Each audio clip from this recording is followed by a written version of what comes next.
Hi there, everybody. My name is Andrew.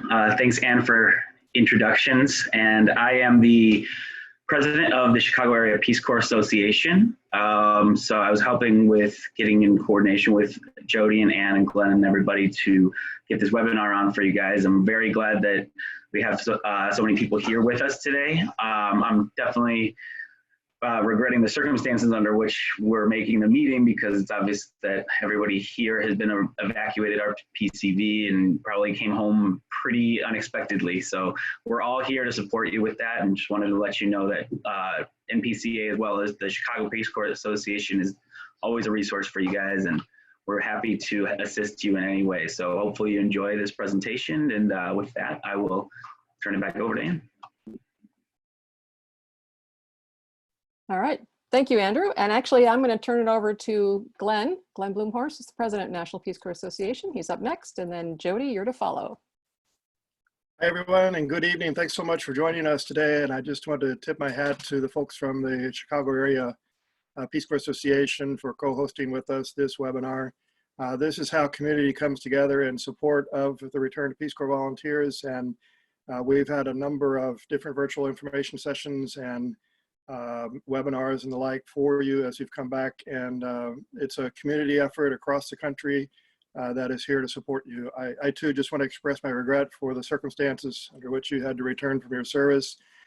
We are with you all the way. We were watching and just so expectant of your safe arrival back here to the United States, and now feel for you and want to support you in any and every way that we can. So National Peace Corps Association has launched a very robust array of support services to you. It's called Global Reentry, and you might have learned about this webinar from that.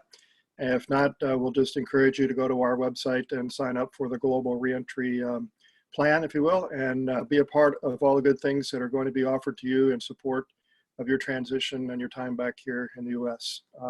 We hope that there's opportunity for us to continue serving that lifetime of service as we do, and in every way that you want to do that. We're here to help you throughout that lifetime. Our mission is to champion lifelong commitment to Peace Corps ideals. And very quickly also, we have other priorities that we work on. One is ensuring that Peace Corps is around for the long run. So we're advocating very much to Congress right now for the future of the Peace Corps, as well as for the entitlements and benefits that we believe are very important that you have in your transition.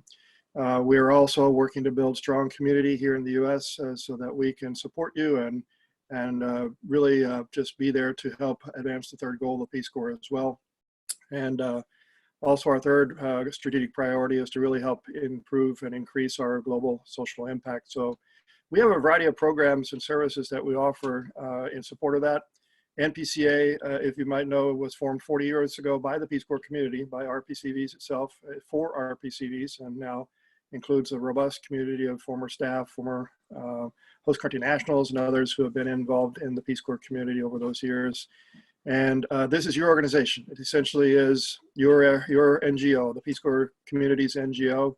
We are a 501c3, separate from the federal agency. So we're a private nonprofit organization that is here to support you, by you, and for you, and you drive everything and inform everything that we do. So I want to thank you so much for joining us, and you're in for a very, very special treat. You have the world famous Jodi Hammer here with us. She has done more for this Peace Corps community than any single person in terms of supporting you in your career development and job searches, and has worked with RPCVs for many, many years. And we're just so fortunate that she's here to join us. We thank her for being a part of this webinar tonight. So I'll turn it over to her, and thank you so much. I do have to dive down to Kansas City for another webinar real quick. And I'll be back here in Chicago in a bit after we're wrapped up down there if there's any questions about things that I can answer. So thank you so much.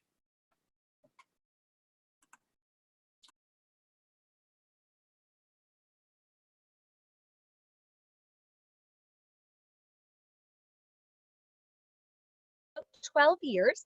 And up until actually last fall. And it was my very favorite job ever, other than, of course, my Peace Corps service. We all have to, you know, put that in there sometimes. But I really enjoyed working with clients and really doing the, you know, resumes and cover letters and everything involved with transitioning, helping the RPCVs transition when they were done into other jobs. But during that time, I certainly also worked with RPCVs who were either medically evacuated or maybe evacuated from their country was evacuated because of political unrest, or in the case of Ebola, a health crisis, which, you know, we thought was huge then.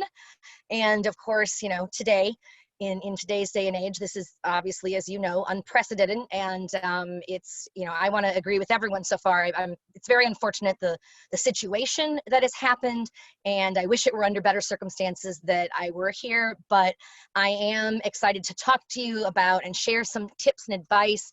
But first of all, I just want to empathize with, you know, what you're going through and what you have gone through. And you didn't deserve this. Obviously, you know, no one could anticipate this kind of a crisis happening. And I know that as resourceful, you know, individuals, because Peace Corps is made of resourceful individuals and people who are able to problem solve and think outside the box, you're going to be okay. But it can be difficult. And so I'm hoping that what I share today will in part help you as you start to move forward or think about next steps. And just knowing that things will, you know, come together as well.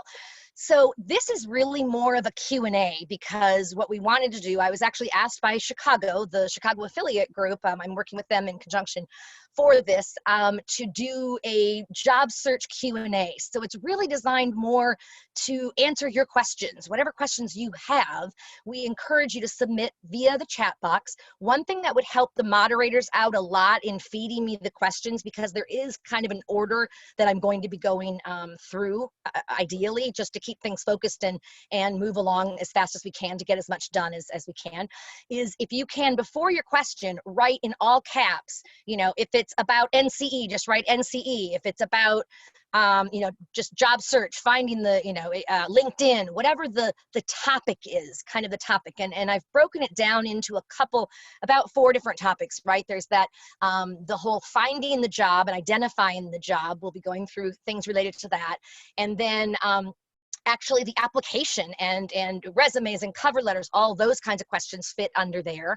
LinkedIn, of course, you know, as well, throughout the process. And then the interview, if we get to that, we'll do as much as we can here, obviously.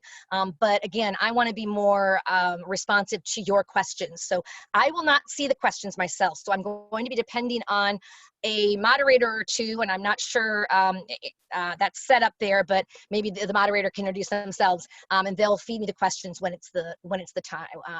Okay, does that sound good? All right, so let's move forward here, and let's talk just briefly here. Oh, mine is, sorry, here we go. Didn't want to go forward there for me for a minute. So first of all, just talking about, you know, as I call it, job searching in the time of Corona, right? I mean, you probably know love in the time of cholera, kind of a take on that. But definitely not somewhere any of us want to be, but we are here and we need to deal with it and go forward. As I always say, it really is, it's a whole new world in many ways. It's different, but it's certainly doable, and you can and will have success in finding a job. There are still jobs available. A lot of people think, oh, there are no jobs available. There's nothing for us to do. We're just going to be, you know, destitute. There definitely are jobs, and a few of the ones, many of them are posted actually on RPCV jobs, which is, it'll be on the slide a little bit later, but that career link, it actually is what it's called within RPCV careers. That page, you have career link, which is Peace Corps' free job posting center, and you'll notice there's a lot of jobs. I think I forget how many there were right now, but there's hundreds of jobs that are posted there. Many of them are non-competitive eligibility jobs, and then there are many other ones as well. So there's something for everyone, whether you're looking for a nonprofit or federal government. There's lots of jobs that are available there. NPCA has a job site. If you go to their website, you can maneuver to the resources under global entry and such, and you can find jobs that they post. So there's people who want to help you, and there's a lot of different ways that you can find this information, right? And that will help you get the jobs that maybe you're interested in. Off the top of my head, I remember reading on the COVID-19 evacuation support group. I'm a part of that because I wanted to tap into what kinds of questions are coming up, what could be most helpful for volunteers. And let me first just say, Very impressed with this group, incredibly impressed. It is, I think it's over 8,000 people now. And just what I'm so impressed with is the amount of kindness and love and compassion that is exhibited by other RPCVs who they just want to help you folks who are, evacuated because of Corona. I've seen everything from free housing, stay here, whatever, to, hey, there's a job here. If you're interested, call me. I'll tell you about it. All kinds of things. So tap into those resources. I would definitely encourage you to do that. That's going to help make it easier. By tapping into the resources that you do have and with people who understand where you're coming from. Because even when you come back and you're not evacuated, right? You come back after your service, it's really hard for the non-returned Peace Corps volunteer to understand what you've been through and what your experience means to you and all of those kinds of things, right?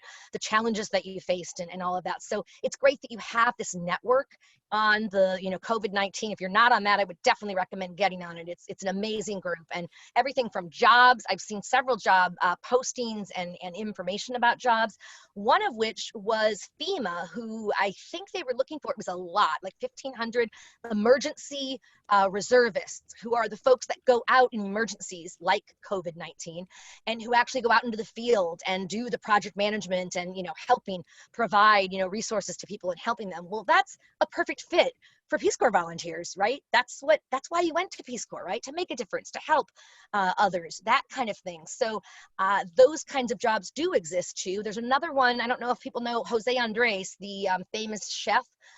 He actually has closed his restaurants in DC down because of the coronavirus, and instead converted them to, it's affiliated with his nonprofit World, I think it's called World Kitchen. Look up that, look up, what he's doing. There's opportunities to get involved with feeding people who are in need of, nutritious meals during this time and can't really get out with, COVID-19 and all of that. So definitely there are jobs, and it's going to be different. Some parts are going to be different, and some parts of the job search are going to be very much the same, and we'll talk about those as well and how to make it work regardless. So one thing that I want to say as a career coach, you're going to hear a lot of different things from a lot of different people. Almost everything, especially like resumes and things. One person's going to like it this way, another's going to like it that way. So you're going to hear different things. What you need to do is take into consideration the why. Why are they saying this, or what's their logic behind it? And then make the decision for yourself. No one's going to force you to change your resume if you want to keep it in a certain way, that kind of thing. So just, consider that as well, that what I'm sharing tonight, these are tips and advice of mine from my years of doing career coaching with RPCV clients, Peace Corps volunteers, and beyond. So, but not everything is going to be exactly the same as what you hear from somebody else, okay? My experience, because I've worked with the Peace Corps volunteers, it comes from what they've experienced and found successful, and so I've tried to really tailor it much to the RPCV audience. So I do want to also just accolades when I'm saying, the resources for you. I want to encourage you to really tap into NPCA, right? PeaceCorpsConnect.org. This is the organization, the nonprofit, as Ann was saying, as Glenn was saying, this is the nonprofit that basically is the community that supports you as the RPCV, and they do a lot of advocacy. They're doing advocacy for benefits right now. There's a lot of things that need to change. Obviously, there, additional benefits, hopefully, access to unemployment, things like that are going on right now, and the bill's been submitted, for example. That's largely because of efforts of the National Peace Corps Association and the regional affiliate groups, of course, as well, really, advocating for that. So they're there to help you, and so they can be a resource for you as well. For me, myself, in terms of career resources, I oftentimes find myself depending on the Muse, which is the Daily Muse. It's called the Muse. Just Google it. It's my favorite source of career advice because I agree with probably 90% of what they say, which is almost unheard of in the career development arena. I like their style. I like what they share. I like their writing style. It's clear. They have a lot of free resources. So take advantage of those. In fact, if I have a question that I'm thinking, well, I'm not sure how I would answer that, I will say, you know what? Do a Google search and put your content in, your question, and then put the Muse and see what you get. And 9 times out of 10, they'll get a great response and it works, and there's really good information out there. So there's another one I've begun to use lately, Work It Daily is what it's called. That one's pretty good as well. They have good advice and such. They do ping you a little more. They have a lot of free advice and free resources, which is what I'm advocating for. I'm not encouraging you to pay. I don't think you necessarily have to pay for, that type of, access. Their free resources are fine, and I think you can do it without that. But Work It Daily has some good resources. They'll just ping you a little more with, hey, do you want to chat? Hey, do you want to take advantage? And, but you can just ignore that. So great. So let's go on and talk a little bit. And actually, are there some questions, just some general questions that have come in so far, whether it's on networking or on what I've talked about so far? Any? I'll just give the moderators a moment. Hi, my name is Colin Byers. I'm Yes. one of the board members with CAPCA. I'm going to help moderate tonight. And so far, there's been one question from Daniel regarding federal hiring, asking if we apply for a position through the RPCV job board, should we also be applying through USA Jobs? Would that help? Sure. Good question. If they are posting that same vacancy for both NCE, the non-competitive eligibility, and then the open to all US citizens, I would generally encourage you to apply for the NCE one, because they'll generally look at that vacancy first because it's easier to hire. Non-competitive eligibility and the rules behind that basically simplify the process of hiring. They can hire somebody without going through the traditional, there's so many steps with federal government. You've probably heard a bit. It's the traditional job search with the federal, if it's open to all US citizens. It's not impossible. It's just you have to jump through a lot more hoops and it takes longer. But if you qualify for the non-competitive eligibility in that case, and if it's the direct one, I would probably say it suffices to just apply for the NCE one. That said, once you have your resume all done and it's all formatted, how hard is it really to go into the other one and just upload that information? So, I mean, it's not going to hurt you to apply for both.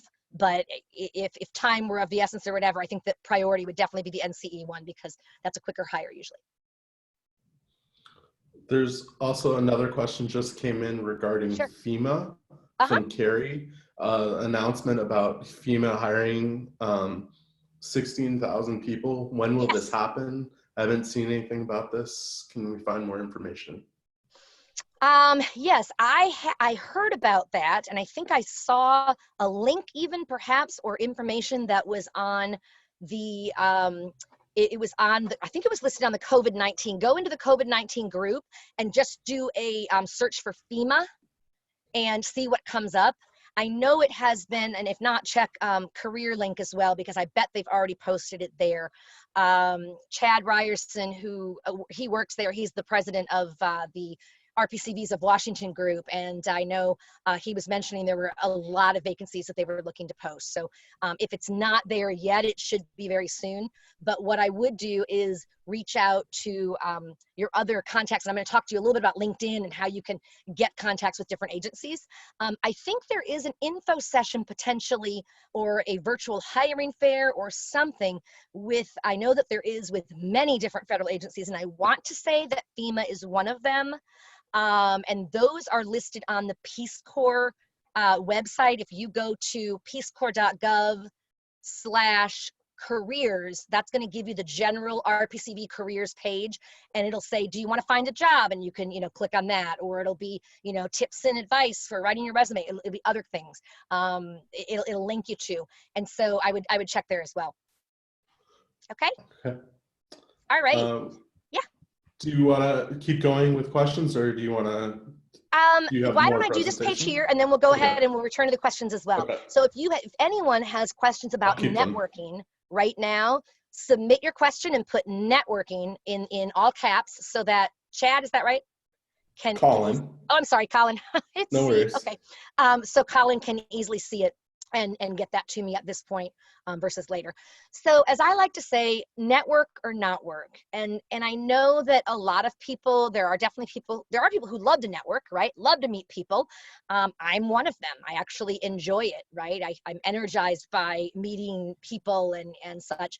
And but I'm an extrovert. I'm a huge extrovert. There are folks who maybe don't like networking. They hate it. They think of, many times because they think of it as, oh, I want to get a job because of what I know, not who I know. So they think of it as this like slimy kind of, you're just working the, people who have connections so that you get a job and you're not the most qualified, but you get it. So, and it's not that. I say to people, you need to reframe your entire definition of networking. Networking is just connecting with people and learning about them and who they are, where they're from, and sharing about you, because we are human beings. We are curious. We are, it's just getting to know different people from different organizations. It doesn't have to be this, like slimy type of, experience, right? So if you change that kind of framework, I think it can be very helpful. Think of it as just widening your circle to learn about people in different areas, doing different things, and that might help you in your job search. Think more about what you want to do, right? So a lot of times networking, I don't say that networking is just like, I'm going to network to find a job, like directly right now, I'm going to talk to this person and he's going to get me a job. No, it's all steps toward that process, right? It steps in that process of getting that job. And part of that is meeting people who maybe do what you're interested in doing so that you can maybe do a chat with them. And I always call it a career chat. I don't like the word informational interviewing, or that term, I should say. Informational interview just sounds very bulky. It sounds very long. Honestly, if someone says, I'd like to do an informational interview with you, that to me just sounds, much like, oh gosh, I'd love to. I don't have an hour, whatever. But if someone said, hey, I'd love to sit down with you. I'm currently exploring opportunities in, the whatever sector, or I'm exploring what I want to do next. And I'm considering opportunities in this area. And as part of that, I'd love to just chat with and hear a little more about, your experience, given you work in that area, maybe tips or advice you might have for someone such as myself. That's asking for a career chat. Might you have 15, 20 minutes of your time at your convenience to chat, a little more about yourself? People, love to talk about themselves generally, right? There's no prep work. They got it right there, right? And people generally like to help other people. So I think that's really important, and a much softer ask. And quite honestly, right now, with everybody trapped in their houses and not really able to leave, people are looking for other ways to connect. And video Zoom has become huge. And, even with like friends doing virtual happy hours or what have you. So looking to connect. And so they have a little more downtime oftentimes, right? A lot of people their work might not be as busy right now, and so they're even bored, right? So they might have a little more time to chat with you. So if you approach it that way, you can be much more successful, I think, in learning about other people and expanding your network, right? You do want to tap into your existing networks. You all have networks. I guarantee you have networks. You have your colleges, right? You have your Peace Corps volunteers, your own community from your country of service, but the bigger community now, the whole everyone who's been evacuated, everyone in general, right? All RPCVs. And we're a big network. I think it's 250,000. It's huge. So that's a really great network as you think through that. People, like I said, people want to help you, especially with your story. You've got a very compelling story right now, and it's sad, and it's tragic that you couldn't finish. You couldn't be there, whatever at this point. But people really are compelled. They're like, wow, oh my gosh, let's help. They want to motivate and try to help you in any way possible. And lastly, on networking, I want to just talk for a couple minutes on LinkedIn and the basics. LinkedIn is the central networking platform, right? You need to, if you don't have a LinkedIn platform, you need to develop one. If you do have one, make sure you check your profile picture. Make sure it's professional. If you're now doing a job search, you really want a professional one. That doesn't mean going out and hiring someone to take a professional one. You can get a perfectly fine one on a snap from a regular cell phone even, but kind of that, bust up and professional dress more, not a lot going on in the background, things like that. So you, in general, you want to stick with that kind of a thing, okay? But with LinkedIn, what's great is it's free. Now, I know that there's the advanced version, premium, or whatever they call it. don't pay for that. I don't advise paying for that because I think it's a waste of money to actually pay for it. And I think right now money is important to you and you're dealing with maybe not having as much money as you feel you even need at this point. You can do a perfectly fine job search using LinkedIn, the free version. And now you could certainly take advantage of their free premium for 1 month and really work the additional things that they allow you to do, right? Unlimited searches and things like that. You could certainly do that for 1 month. Just make sure that you deactivate it before the end of the month so you don't get charged. Okay, otherwise it goes up to, I don't even remember what it is, but it's not cheap. So join groups that are of interest to you. You know, what kinds of groups, you know, in the industries that you're interested in or considering, that kind of thing, right? Because when you join groups, you then have access to all of the individuals in that group. When you're doing your searches, they'll come up as well in your, when you do searches. And lastly, as I say, do people searches using filters. And what I mean by that is when you go to the magnifying glass, right, you go to the search bar, and then you put in there, you know, you click on people, like find people, and they've changed the way it is. Find, you know, people search, find people, whatever, but you're looking for people. And you want to use the filters. And what's great is you can use the filters. Peace Corps is a great filter to use. So for your, where you want to filter, what I mean is in past employer or current employer. Let's say you're looking to work, you're an environmentalist and you're passionate about working for the EPA. So you would go in and if there's a certain area geographically that you're limited to, you want to do that as well maybe, but I would probably have you just search anywhere because you can connect with people virtually regardless of where they are, right? So you would go in and under current employer, you'd put EPA, like that's the employer. You're looking for people who currently work at EPA and then who formerly worked at, and you're going to put in just Peace Corps, because that's going to pull up all RPCVs, right, who have Peace Corps on their profile, which is a ton, and Peace Corps staff, both of which can be very helpful for you. So you have no idea how closely we're all connected, right? It really is that whole 6 degrees of separation, you know, Kevin Bacon, that whole thing. So doing that people search, you can, and I would search first and second degree contacts. There's also third degree. That's where you have no relation at all with, not like they're not friends of friends. Your second degree are like friends of your friends and you know, their friends. So you can do that. And when you get those, then you want to click on it and invite them to, you want to link in with them, right? So you always want to personalize it. You never want to do the one without, because I'll tell you, people most people won't even pay attention to those. They're just like, I don't know who they are. But if you say, hey, hi, I'm a fellow RPCV having recently been evacuated due to COVID-19, blah, blah, whatever, and you just have a couple, you have limited text space. So you say, you know, I'm back and looking at what's next, and I'm interested in exploring, interested in talking to people in the environmental, whatever, you know, sector. Wondering if you might have, you know, or don't even ask for the career chat yet. Just say, would love to connect with you professionally. And then just let them connect. Then when they connect and you go back, that's when you can say, you know, thanks so much for connecting with me. It almost makes it sound like they connected with you, which they did in essence, but you're the one who initiated it, right? And then you can go into that request for that, you know, kind of career chat. You know, I'm, you know, currently exploring opportunities in, you know, the federal sector, specifically in the, you know, environmental protection area. And as such, I'm looking to connect with professionals working in that field. Wondering if you might have 15, 20 minutes of your time to chat at your convenience, to share a little more about your own experience and any tips or advice you might have, right? You don't have the limits in the text then because you're connected. You're now friends, okay? Now, don't get upset if somebody doesn't connect with you, because sometimes they're not even checking their connections, or they're just going in and using certain features. So they might not even see it. So any questions on networking? Let me stop talking and take a few questions here before we move on. So there's a couple I think that could fall into this category. Sure. So how can we fully promote our service to potential recruiters if we only spent limited time, such as 2 months in service before being evacuated? Yep. That's a very good question. And certainly, I mean, everyone was evacuated, right? So people who were still in training even, you know, and you know, didn't swear in, people who had just gotten to their sites or were a year in or 2 years in or whatever. So yes, you can still describe it, like what you did, you know, in that time, because really, even before you have like all the projects and the results, right, that come from your projects, the work that you've done and all of that, you've done a lot of work beforehand cross-cultural adaptation, even going back to like your pre-service training. Put in there, put in your DOS, even the number of hours that you had in Spanish or whatever language, the number of hours in, those kinds of things like that.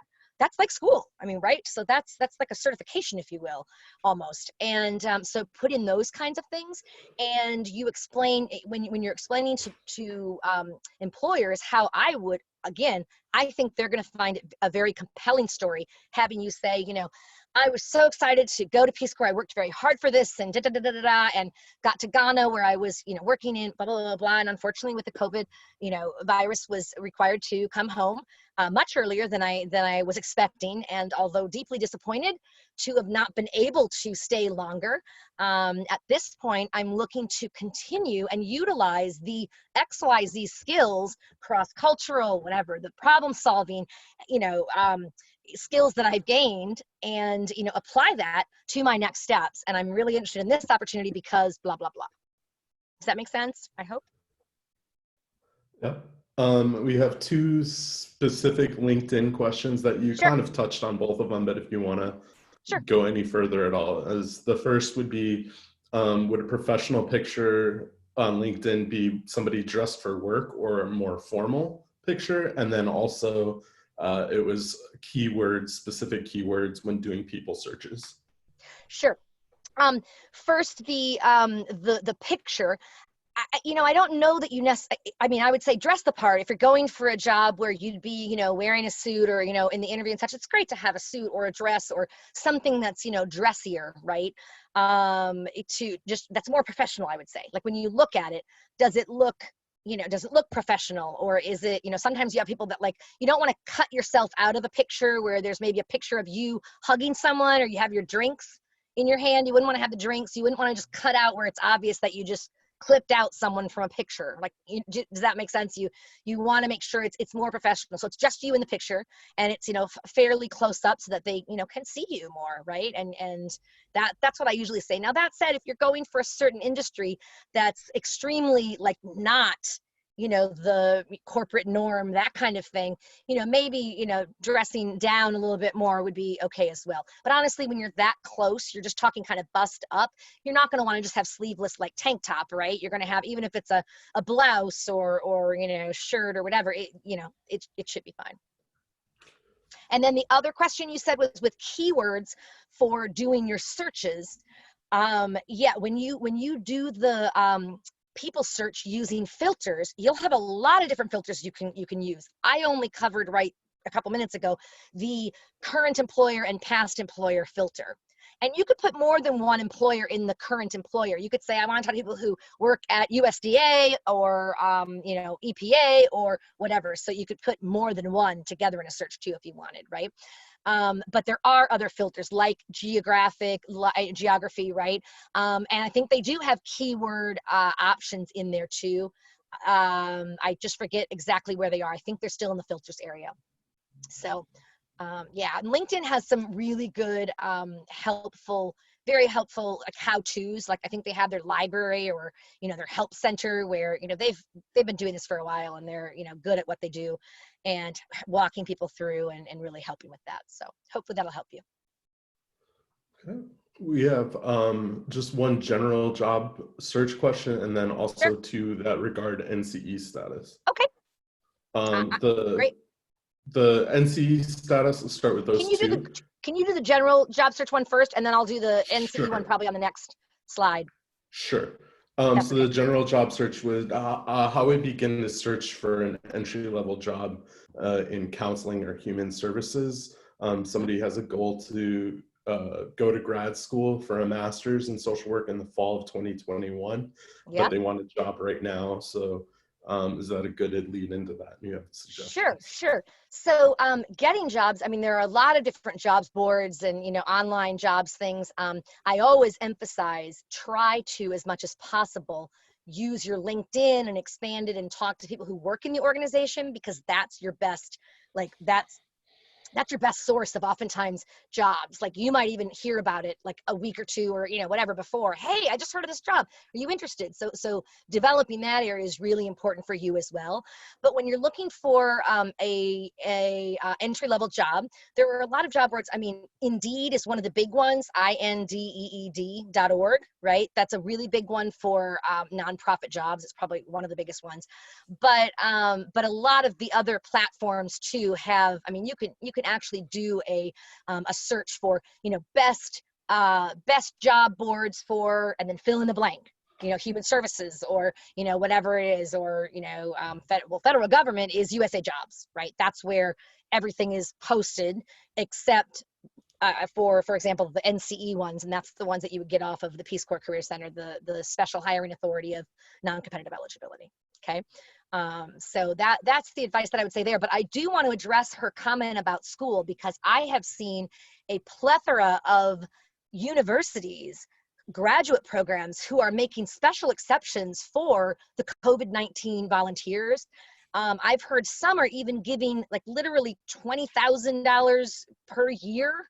Something if you qualify for the institution, right, and you get in, they'll give you that as they're doing this to like help the COVID-19 volunteers. It's amazing. And some of them are they're extending the deadlines and fast tracking your applications for those that might want to go to university, might want to go to graduate school even this fall. So certainly cool if you want to go to you know, next fall, but you might want to also consider as an alternative while you're doing your job search, some of the opportunities that might allow you to, some of the organizations that might have you be able to go even sooner.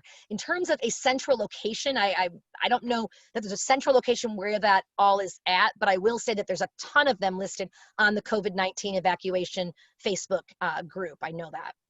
That's where I've mostly seen them.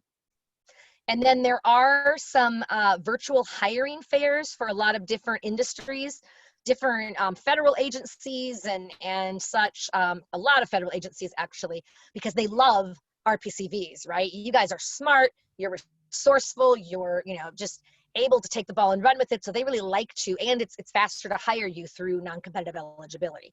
So there's a whole list of those that's on the Peace Corps careers page. If you go to peacecorps.gov/careers and then work your way down from there, you'll see they'll have, you know, career fairs or hiring events or things like that. So click on those, okay? And I'm sorry, they've changed some of the titles a little bit, so it's not exactly the same, but you'll be able to maneuver it, I'm sure. Okay, so let's go to the next slide here, finding and applying for jobs. Colin, how many questions do you have in the queue right now? I just want to make sure that we give most attention to that. Just the two regarding NCE right now. Okay, great. So so in terms of finding and applying for jobs, as I said, many of, you know, your fellow RPCVs who've been back a lot longer, who have successful careers and established careers in different areas, they're really making efforts to reach out to and embrace the COVID-19 volunteers, you know, who are coming back and really helping you with leads on jobs and all kinds of things. So accept that graciously. I mean, I just encourage you to, you know, take advantage of all the, you know, resources for help. Be grateful, of course. You want to show, you know, professionalism and gratefulness and all of that. And you'd be amazed how wide you're going to be spreading, you know, your own pool and your own like circle of, you know, who you know and things like that.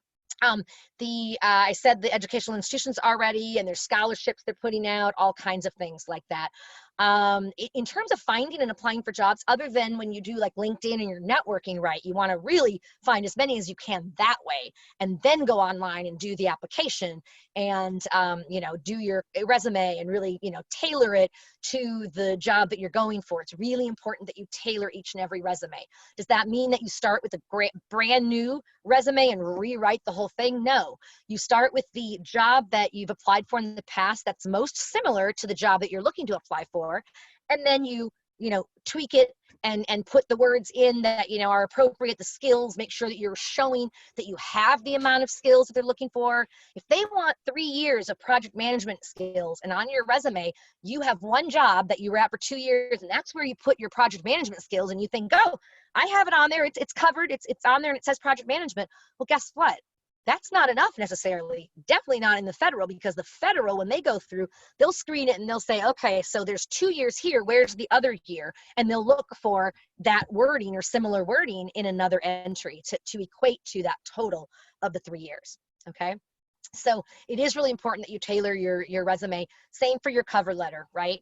And I know a lot of you are like, oh, cover letters are old school. Do I really have to do a cover letter? I mean, today, you don't have to.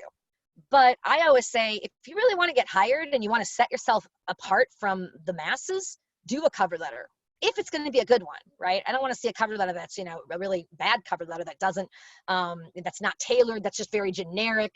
You know, no, I wouldn't want to cover letter them. But you can really show them your writing skills. That's what your cover letter shows, as opposed to the resume, because your resume is fragment sentences, right? It's not full sentences. You're not using I, or you shouldn't be using I. I developed and implemented da da da da da da. You would just have developed and implemented, right? Specialized content for whatever. So that's your way to show your writing skills as well, and to really just set yourself apart. And then the resources for that, like I said, there's CareerLink that has a ton. And in CareerLink, when you go to peacecorps.gov/CareerLink, you can actually put in keywords or things like that to look as well, or organizations that you just want to see. If it's overwhelming to see the amount of jobs that are out there, I always kind of find it reassuring to see, like, oh, there's 300 jobs right now. Great. I mean, you know, that are listed on here. So, or 500 or whatever there is, right? And then, yeah, the other places you can find them, I've already mentioned before. LinkedIn has a lot of jobs posted on it, so you can certainly make if you want to make your profile visible to employers and recruiters, you can do that as well. There's lots of places that you can post it. So back to the NCE questions. What were those 2 questions, or one? Yeah, the 2 NCE questions were one about where on USA Jobs profile do you place your NCE status? Where on the USA Jobs profile? Okay, yeah. What I do is what I recommend is when you're building your resume, you know how you can either build your resume inside of the USA Jobs shell. And when you do that, as one of your statements right up front, right up before even, you know, your entries or as your I like key qualifications personally, but having one of your key qualifications say, qualify for non-competitive eligibility, NCE, you know, special hiring authority based on, or non-competitive eligibility hire based on, you know, successful Peace Corps service or whatever is what you would put. And what's great, as I understand it, you all are going to be getting, right? Anyone who was in at any point, they were already sworn in as a volunteer. My understanding is that now everyone gets it. Normally, it's not everyone who gets it. You have to be in service for a certain period of time and all of that. But as I understand it, it's everyone. Correct me if I'm wrong, Anne, or anyone there, but that's wonderful for all of you. And you know what? Don't feel bad. You have that. And like, if you're like, yeah, but I was only a volunteer for 6 months. No, you have the non-competitive eligibility. You proved your resourcefulness, your whatever, you did all of that in your service. And then you successfully transitioned out at a moment's notice, like in the face of global crisis, you know, health crisis. I mean, you know, that I know that's a difficult experience that you've gone through, you're going through certainly, and you will go through, but try to look at also that, like, you are proving your resiliency. And resiliency is one of those transferable skills that employers are looking for, right? And that's what you can really share with them when you get to an interview that can set you apart from other candidates. Okay, all right. Did I address both aspects of the NCE one? And if there are other questions now, please put your questions in. If you have questions about resumes, cover letters, we can do any of that. We can, yeah. So, or federal hire or normal hire, all of that. So, Colin? Yes, the other NCE question was if you don't have NCE, if it's expired or something like that, is it worth it to apply to federal jobs on posting open to the public, or is that a complete waste of time? And would you recommend those without NCE to concentrate in other sectors? Great question.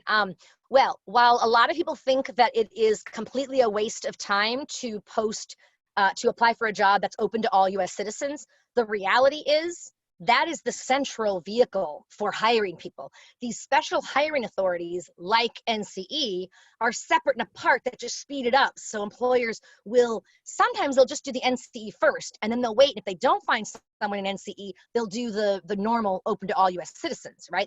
They'll cover all they'll do one before the other. But what's happened is that slows down the process, because what if by chance they didn't find somebody?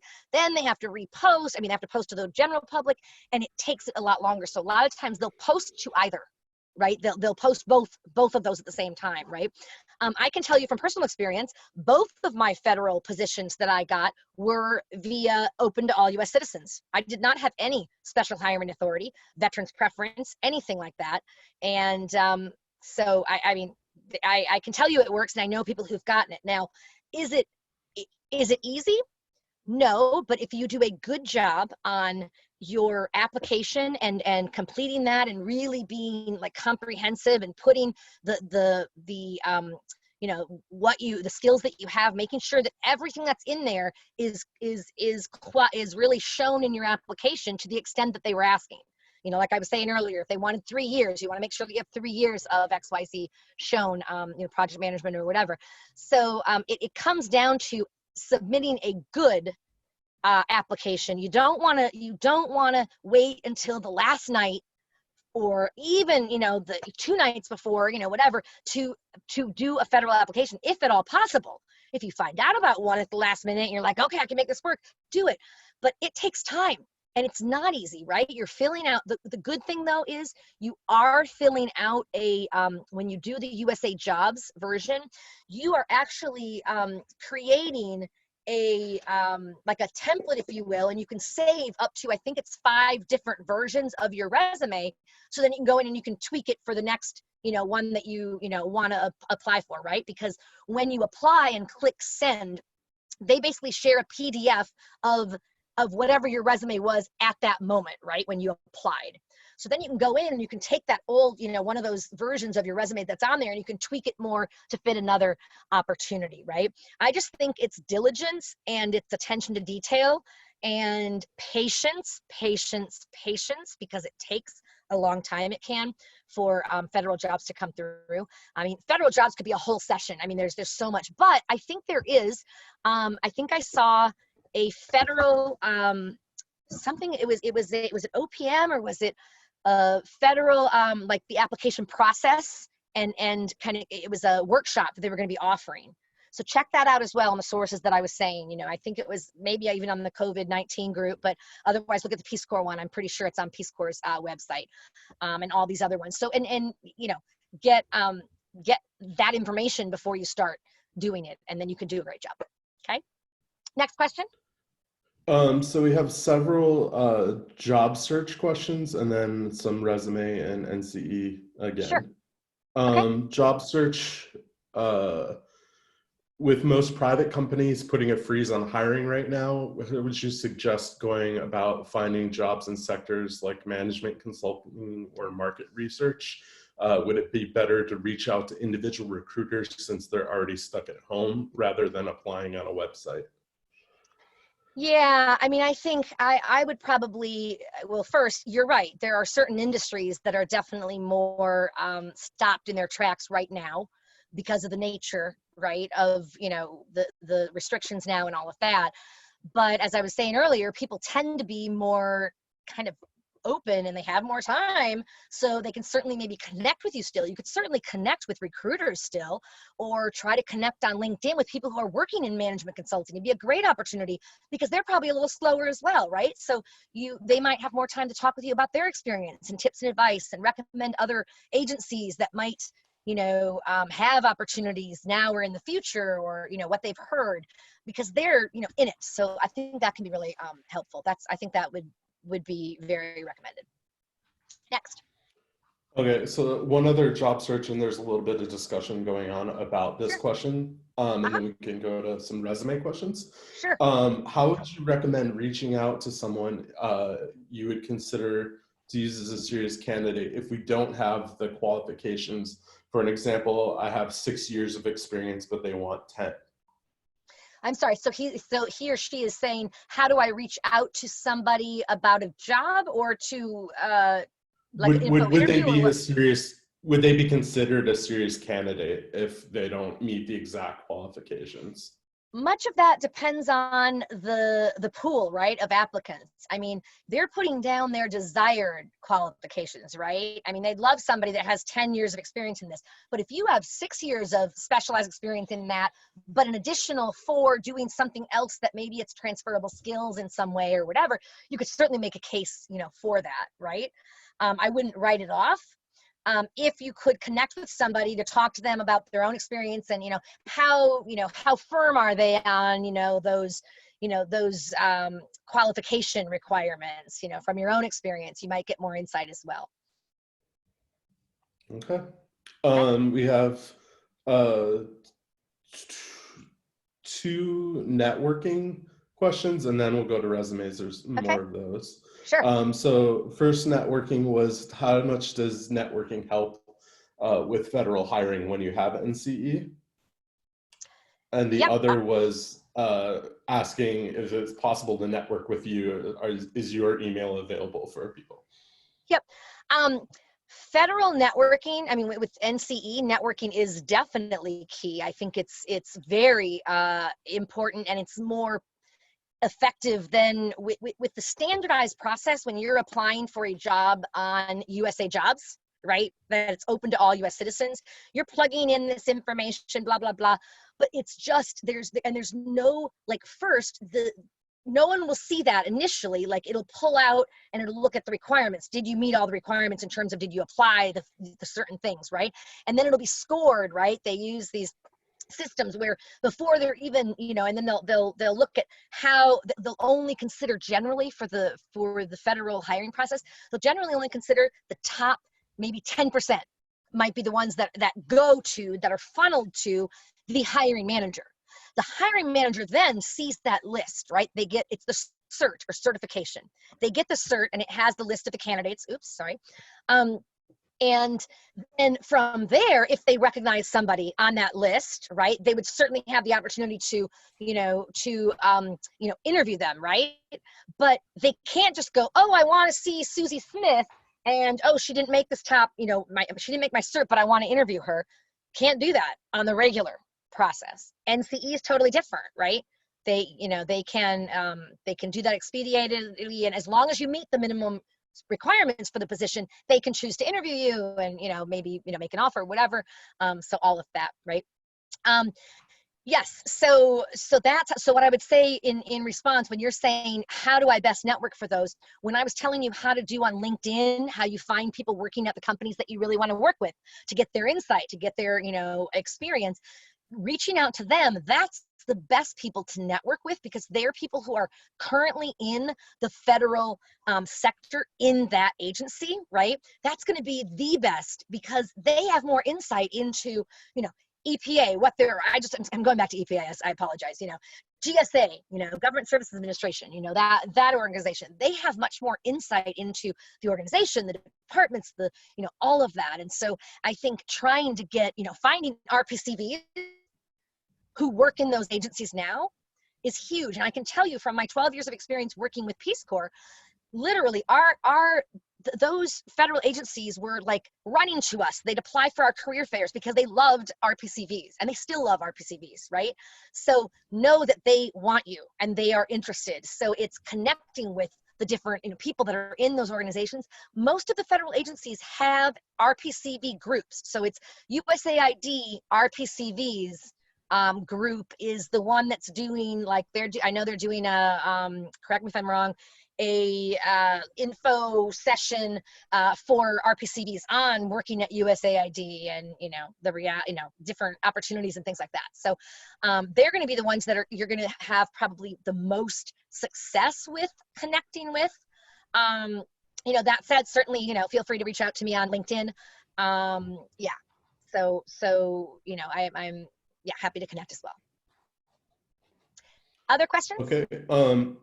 So we have 2 resume questions that are sort of formatting, and then we have another federal hiring question. The resume questions, Hey, Colin, are, and I'm sorry yes. to jump in just for a second. I am totally fine to stay on for a few minutes extra. I'm just looking at the watch and saying it's 8 o'clock, so I didn't know if you all have a limit or something. I'm happy to go through some more questions if people want to, Okay. but I just want to put that out there. The federal hiring question really quick is Yep. for jobs posted with direct hire authority for COVID-19 relief. Do those go through a horse sorting process, or will hiring managers be more likely to see those resumes? Gosh, so you said in the beginning that it was they've written down in the application, like what they've posted. It said for COVID-19 RPCVs. For jobs that are posted with the title direct hire authority for COVID-19 relief. Yeah. So you're going to have different hiring authorities will facilitate the process of hiring. For example, when I was talking earlier about FEMA and those reservist positions, they're going to be able to get those positions approved and on board much faster than the typical hiring process for the federal government, right? They have the special hiring authority, whether it's a direct hiring authority, whether it's the special hiring authority of NCE or for whatever. That's what speeds up things. So it should make it faster. Those kinds of jobs should be faster than your normal your normal open to all U.S. citizens. And the two federal resume formatting questions, basically. Sure. One is, should they be using on a federal resume bullet points or paragraph format?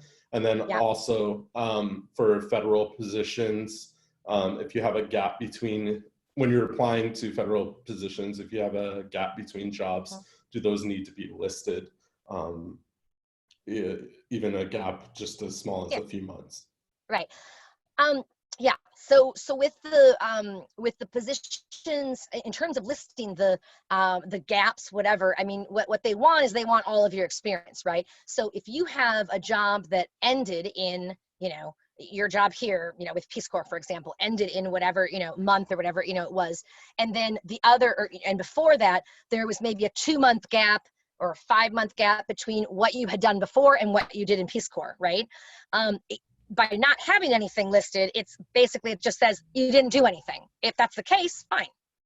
Do you know what I mean? Like if there wasn't anything, but if you're wanting them to consider something else, like maybe because volunteer experience can count toward, for federal resume, for federal experience, right?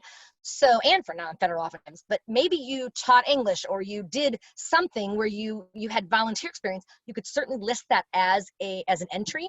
What's important with federal is you put whether it's, how many hours per week, you have to include additional information on a federal resume. So in addition to everything that you normally put with the job title and the dates and the organization's name and the location, you're going to add your the salary, right? If it was a government job, your highest level, government level, whatever, but as well as what your hours per week. So you're going to put that information as well, and your supervisor and their name and their contact that they can contact to verify this. So for each entry, you're going to put those additional items on. Now back to when you were talking about the federal, should you use bullets or not for when you're doing a federal job? I myself prefer bullets. Now that said, when you're going in and applying on USA Jobs and you're constructing your federal resume, you'll notice it doesn't allow you to use bullets. There is a tricky way. There's a little trick that you can do to allow the bullets. What you do basically is if you put it together in a Word document and you have the bullets, you copy and paste it into the shell, that portion of the USA Jobs thing. It will then have a bullet. Now, will it be completely like where it has the nice alignment on underneath that it's equal and indented? No, but it's going to be a bullet. I personally think it's easier to read bullets. So I'm a bullet fan, but I know other people, other career coaches and folks who prefer a short paragraph. Please don't do a long paragraph. If you're going to do paragraphs, make it very short and have like an extra space between each of the paragraphs. So it just doesn't look like blah, where it's just hard to pick out. I feel like it's easier to see at a glance, because let's be honest, how much time do you really think people spend on a resume? On a standard resume, generally their first glance, if you get 20 seconds, you're doing well. Like if they spend 20 seconds on your resume, I know that's depressing because it's like, man, I worked so hard on this and they're only going to scan it for 20 seconds. But federal ones now, at some point, they'll spend more time maybe, but initially when they're looking at, of the ones that have made the cert, who they want to talk to, they're scanning it too. So for me, bullets that have those active action verbs, these start with action verbs, right? Like I was saying, before, reduced, maybe it's, reduced malaria by X% via whatever, educational campaign, or, maybe you worked with your counterpart and that's one of the bullets that you want to have, or researched,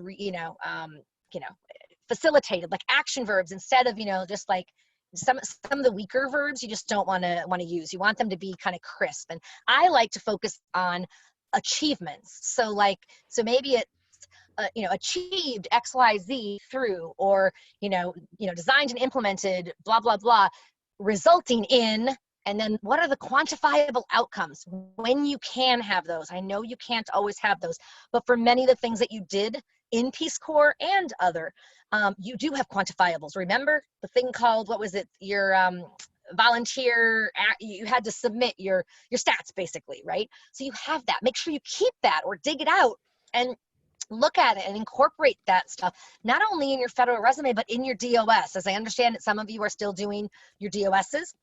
And, in talking to a lot of federal folks, it's like your DOS in general, right? They'll use a lot with like the NCE and stuff. If it's not in there, it didn't happen, basically. So make sure that you include what you did, but don't be like going on and on about things that are just, where it's so long. You don't want it to be, extremely long either, but you want to have the achievements, outcomes, the kinds of things that you did, so that you can be proud of that and turn that in. I have two final questions. Yep. If we can squeeze them in really quick. Sure. One is, how bad is it to have gaps between jobs or job and school in a resume? And then also, for federal jobs, what GS level does a normal Peace Corps service usually qualify someone for? Yeah.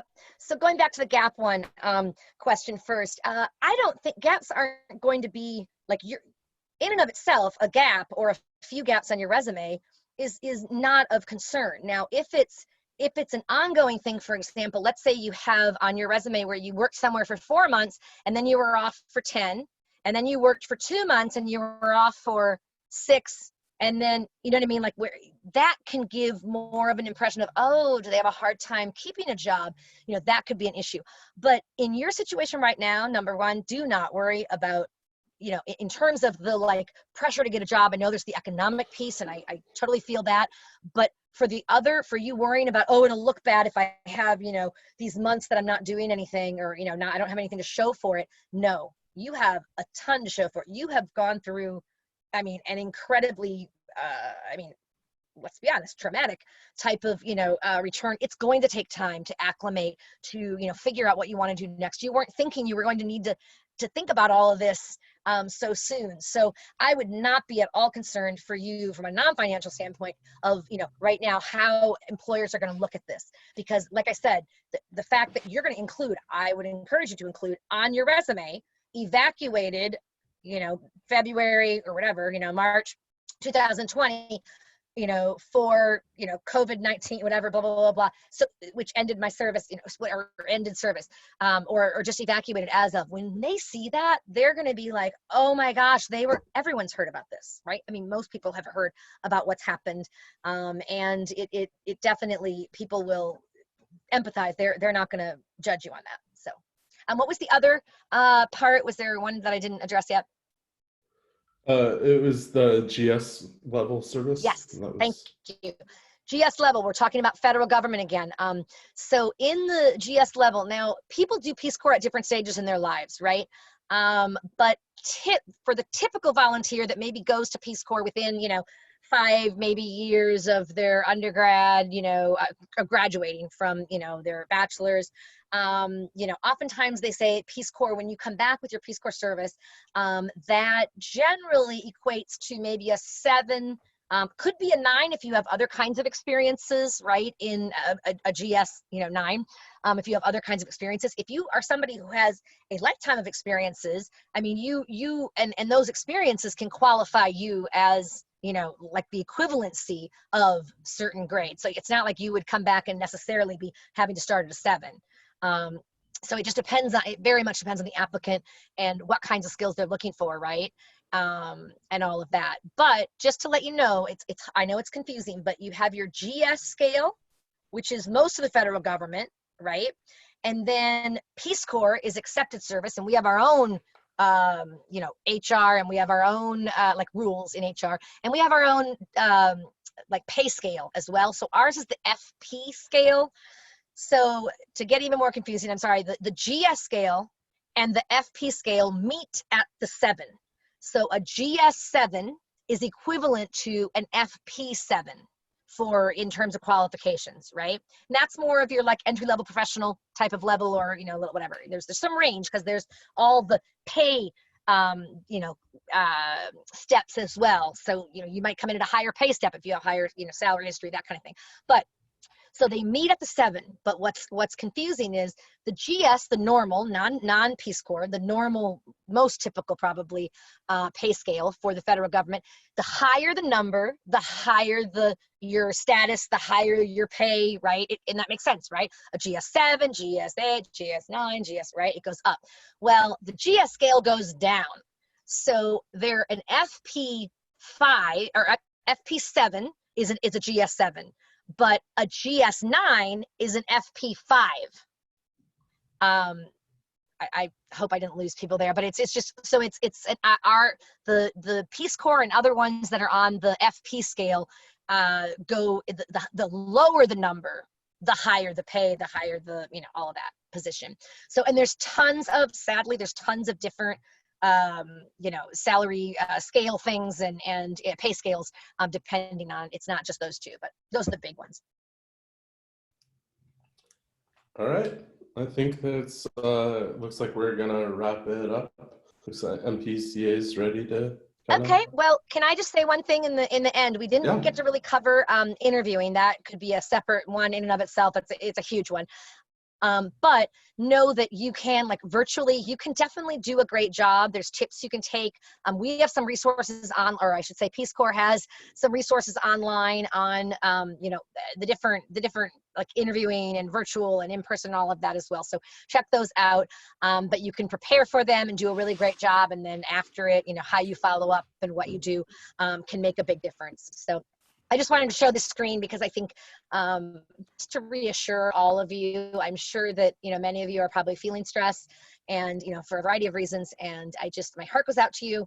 And I know that you've got this, you are an RPCV, you're resourceful, you can do this and you will achieve success. So just hang in there and get through, one step at a time, one day at a time, sometimes breaking it down into even, one, minute at a time, 1 hour at a time, and you will get through it. Okay. Thank you, everyone. Everybody is saying thank you to you. They really appreciate it. I know CAPCA appreciates you as well. Taking the time to happy to be a part of this. Thank you, and good luck, everyone. I don't know if Anne's going to come back on, actually. I can come back on. Okay, sure. Thank you so much, Jodi. No problem. Colin, for helping with all the questions. This was great. A lot of great questions. I put in the chat that we'll be posting the recording to this. We'll post it for sure on the Global Reentry page, and CAPCA might also post it on their page. We'll work that out once we have the recording. And I also let people know that there is a way you can save the chat, because Jodi, what you couldn't see was people were talking about different things, and other people were putting in the link. Here's where you find the FEMA jobs, and here's where you awesome. I'm so glad. So you might want to, before you log off tonight, go over to the 3 little dots that are in the chat box, and you click on that and there's an option to save chat. And then you have all of those wonderful links that were in there. I encourage people to look for that. And it looks like we have a lot of content for future webinars, and we'll be working on that. So anyhow, thank you all for joining in today. Thank you, Anne. I'll stay on a little bit longer if we have other questions, but I'm going to go ahead and stop the recording now, at least. And then if there are other questions and such, please feel free to ask. We'll stay on a little bit longer. Great. So thanks, everyone.